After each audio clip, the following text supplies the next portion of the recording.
बिस्मिल्लाहिर्रहमानिर्रहीम। अस्सलाम वालेकुम। मैं हूं अरमान साबिर और मेरे साथ senior court reporter Bilal Ahmad बैठे हैं। Current affairs with Bilal. Bahria town की बात करेंगे आज। बहरिया टाउन में जो बहरिया टाउन है, कराची में बहरिया टाउन एक अ, बड़ी काफ़ी आबादी है और काफ़ी जदीद तरीके से इसको आबाद किया जा रहा है। बहुत लोगों का इंटरेस्ट है उसमें। कई लोगों ने उसमें प्लॉट्स लिए हैं, कई लोगों ने उसमें मकानात लिए हैं, कुछ लोग ट्रांसफ़र भी हो चुके हैं, वहाँ पर शिफ्ट भी हो चुके हैं, वहाँ अब रह भी रहे हैं। और अब बहरिया टाउन 2 की बारी है। बैरियर टाउन 2 का आगाज़ तो हो गया है, लेकिन आगाज़ होने के बाद इस वक़्त सिंध हाई कोर्ट में एक पिटीशन दाखिल की गई है, जिसमें ये इस्तदा की गई है कि इसका काम फ़ौरी तौर पर रुकवाया जाए। तो क्या आप लोगों ने जो वहाँ पर इन्वेस्टमेंट की है, उनका क्या होगा? और जो लोग इन्वेस्टमेंट करना चाह रहे हैं, वो क्या इन्वेस्टमेंट करेंगे या नहीं करेंगे? अब उनकी जो है सरमायाकारी वहाँ पर, वो उसका क्या होगा? प्लस ये कि जो बैरियर टाउन ऑलरेडी है, उसमें भी कई काफ़ी नशीब-ओ-फ़राज़ आए हैं माज़ी में। कीमतें ऊपर भी गई हैं, तो कीमतें नीचे भी गई हैं, और जब कीमतें नीचे जाती हैं, तो एक पैनिक सिचुएशन हो जाती है। लोग अपने प्लॉट्स या मकानात और बेचना शुरू कर देते हैं कि पता नहीं क्या होगा। तो ये सब तमाम सूरत हाल में कई लोग नुकसान भी उठाते हैं, कुछ लोग फ़ायदे भी उठाते हैं।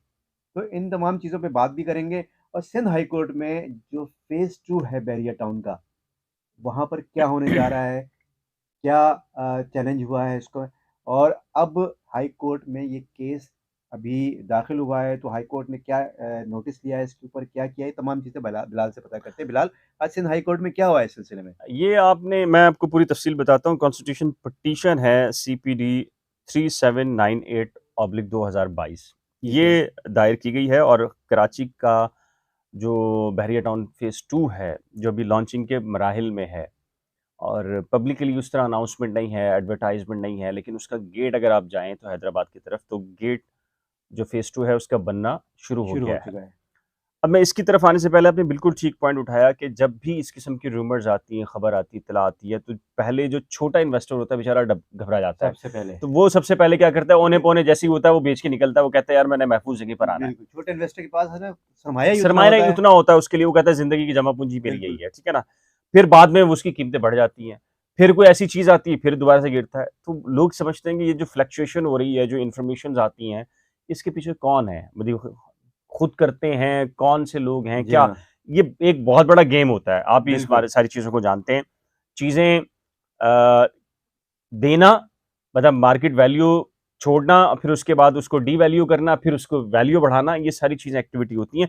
लेकिन ये जो फ़ेज़ 2 है, ये एक इंडस्ट्रियल ज़ोन की तरह है, जो फ़ेज़ 1 से जाकर बैक पर मिल जाएगा और ये बहुत बड़े रकबे के ऊपर है। इस हवाले से वैसे ही बातें हो रही थी ना। अच्छा, पहला बहरिया आता है 1, फिर उसके बाद डीएचए, डीएचए के बाद एक लंबी सोसाइटीज़ हैं, फिर फ़ेज़ 2, फिर उसके बाद नूरियाबाद। तो ये फ़ेज़ 2 जो है बेसिकली ये इंडस्ट्रियल एरिया को कवर करेगा और उसके बाद जो फ़ेज़ 1 के अंदर उनकी लीड क्लास रहेगी और फ़ेज़ 2 के करीब ही कच्ची आबादी तो नहीं, मीन्स के लोअर क्लास के लिए एक एक वो भी सिस्टम मौजूद है, कुछ सोसाइटीज़ भी आ गई हैं। तो पूरा एक नया शहर डेवलप होना है। सही। इस नए शहर के डेवलपमेंट के हवाले से ही सारी इन्वेस्टमेंट वहाँ जा रही है। डीएचए अब कराची का जो डीएचए है वहाँ से एक पुल निकल गया है, मलीर बिल्कुल सही वाला, है। ठीक है ना? और इस तरीके से बहुत बड़ी डेवलपमेंट्स वहाँ हो रही हैं। स्टेडियम वहाँ पर है, आपका नेशनल स्टेडियम, उसके बाद एयरपोर्ट्स वहाँ सारा एक नया कराची शहर वहीं होगा, एक आने वाले वक़्त के अंदर ना, उसकी मनसूबाबंदी है। अब ये जो फ़ेज़ 2 है, जो अभी लॉन्चिंग के मराहिल में जिसका गेट अभी बना है, एडवर्टाइज़मेंट उस तरीके से नहीं आ रही। इसके खिलाफ एक कॉन्स्टिट्यूशन पिटीशन है 3798/2022। ठीक है।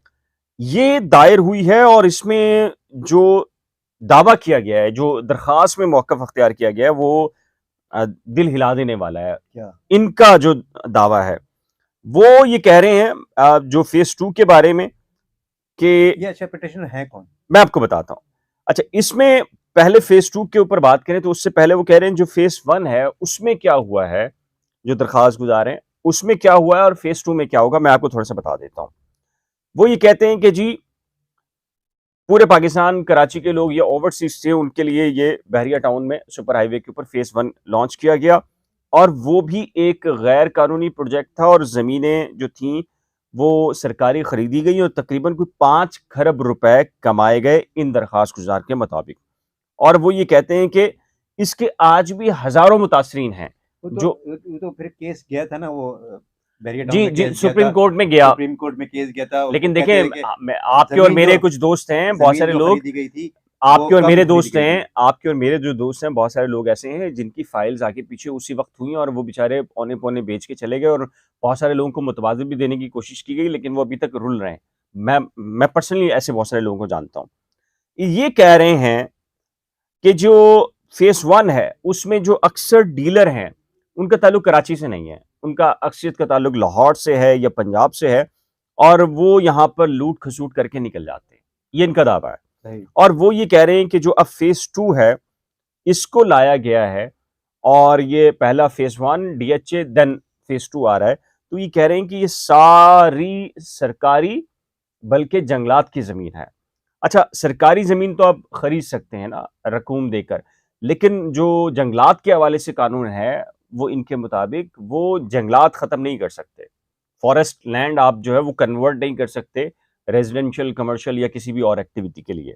तो वो ये कह रहे हैं कि 3000 सरकारी जो जंगलात की जो ज़मीन है एकड़ की, वो इसमें शामिल की गई है फ़ेज़ 2 में।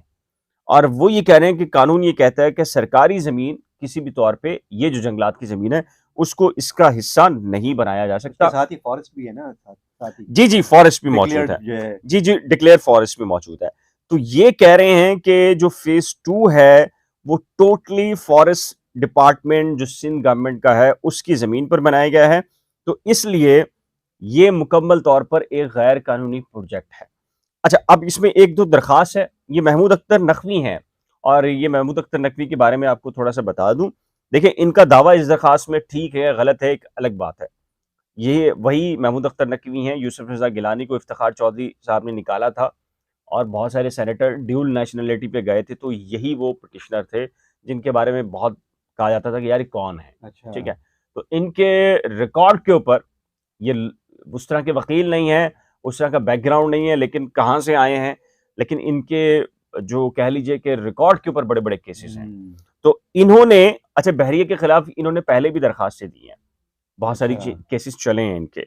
अच्छा, इसमें जो है वो अभी तो ख़ैर बहरहाल इन्होंने पिटीशन फाइल ही जी, की है, दरखास्त आई है और इनके लेकिन मुताबिक इसमें फ़ॉरेस्ट उन्होंने नोटिसेज़ आ गए अच्छा हैं इन्होंने चीफ सेक्रेटरी पर सेक्रेटरी जो फ़ोर्स जी यानी कि जो है वो इन्होंने इन्होंने जंगलात। कहा इन्होंने कहा जंगलात की जो है जी, जी। ज़मीन अगर हथिया ली गई है बैरिया टाउन की तरफ से, तो यकीनन जंगलात के जो हुक्काम हैं, जो कीर्तन नेशनल पार्क भी है ना वहाँ पर, जी, जी, जी। कीर्तन नेशनल पार्क साथ ही है शायद, जी, तो जी। वो जो है वो फॉरेस्ट की ज़मीन उसी को कही जा रही होगी यकीनन, तो वो फॉरेस्ट के जो हुक्काम हैं, वो भी फिर अदालत उनको भी बुला नहीं, सकती नहीं, है। नहीं, देखिए देखिए आप चलें इस केस को लेंगे फ़ॉरेस्ट का जो डिपार्टमेंट है वो तो अल्लाह ही हाफ़िज़ है फारिग ना, ही है उसका ना। फ़ारिग है। वो देखें इधर ये ठट्टा की हाँ तरफ भाई, निकल वो जाएँ, कहीं भी निकल वहाँ पर जाएँ। भी ठंड पड़ी है। वहाँ ठंड पड़ वो सेटिंग है ना, अंडरस्टैंडिंग के तहत होता है। इस केस के अलावा भी तो जो जैसे हमने पिछले एक व्लॉग में बात की बिल्कुल थी, ऐसी पूरी है। सिंध गवर्नमेंट में जिस तरह पूरी ठंड पड़ी सिंध है, गवर्नमेंट ठंड पड़ी है, तो बिल्कुल। ये भी ज़ाहिर है फॉरेस्ट डिपार्टमेंट अब उसी को इन्होंने ये कहेगा। कहा है कि फौरी तौर पर ये पूरी ज़मीन की कस्टडी सिंध गवर्नमेंट ले, कोर्ट उसको अपनी तहवील में ले, सुपरविज़न में ले और सबसे पहला काम किया जाए कि फ़ेज़ 2 के ऊपर जो तामीरात जा रही हैं, उसको रोका जाए। अब ज़ाहिर है कि ये एक इतना बड़ा प्रोजेक्ट है, उसके हवाले से खबर आना। अब इसमें कुछ नोटिस तो हो गए हैं उनके मुताबिक, अगर अदालत इस पे हुक्म इम्तनाई जारी कर देती है, तो एक बहुत बड़ी और खबर आएगी। आप देखें, हमारे बहुत सारे दोस्त हैं जो यूट्यूबर्स हैं, वो बहरिया के हवाले से पहले ही बता रहे हैं कि बहरिया जो फ़ेज़ 1 है, उसके अंदर भी शायद वैल्यू कम होना शुरू हुई है, डीवैल्यू हुई है या वहाँ पर कुछ और इश्यूज़ आए हैं, जिसकी वजह से जो मार्केट वैल्यू है प्रॉपर्टीज़ की वो कम हो रही है और लोग छोड़ के जा रहे हैं। वो तो वो वहाँ पर दीगर बहरहाल, इश्यूज़ के ऊपर भी बात अभी कर रहे जैसे हैं। हमने बात की थी कि वो तो एक बड़ा सिस्टमैटिक तरीके से जो है वो वैल्यू गिराई जाती है और फिर इसके बाद दोबारा से वैल्यू बढ़ा दी जाती है। तो ये तो वहाँ पर अच्छा, जब वैल्यू गिर रही होती है तो फिर जो बड़े सरमायादार हैं, हाँ, वो वो खरीदते तमाम हैं ना, मकान वो खरीद लेते बिल्कुल हैं ऐसे ही होता है और उसके ऐसे ही बाद फिर होता है। उसको वैल्यू को बढ़ा देते हैं। तो चलें जी, इसमें क्या होगा तो फिर इंशाल्लाह जब भी केस की हियरिंग होगी फ़ेज़ 1 के हवाले से भी बहुत सारी खबरें हैं, तो उसके ऊपर भी बात करेंगे, लेकिन मेरे ख़्याल से ये तवील हो उसके जाएगा ऊपर भी व्लॉग। बात करेंगे। अभी जो है सिंध हाई कोर्ट ने नोटिस इश्यू कर दिए हैं तमाम फरीकों को और ये केस अब शुरू होगा। सिंध हाई कोर्ट में बैरिया टाउन 2 के बारे में जो केस है, वो शुरू होगा। उसकी जो समाअत शुरू होगी, उसमें समाज में जिस तरह तरह से केस आगे बढ़ता जाएगा, उस तरह से हम आपको अपडेट भी करते रहेंगे और आपकी राय भी मालूम करते रहेंगे। आज के बारे में, जो आज का व्लॉग है, इसके बारे में आपकी क्या राय है? कमेंट सेक्शन में ज़रूर बताइएगा और अगर आपने अब तक मेरा चैनल अरमान साबिर व्लॉग्स, बिलाल का channel current affairs with Bilal और नई खोज। अब तक आपने सब्सक्राइब नहीं किया है तो बराए मेहरबानी सब्सक्राइब कर लीजिएगा। एक नई वीडियो के साथ दोबारा हाजिर होंगे। बहुत शुक्रिया। खुदा हाफिज़।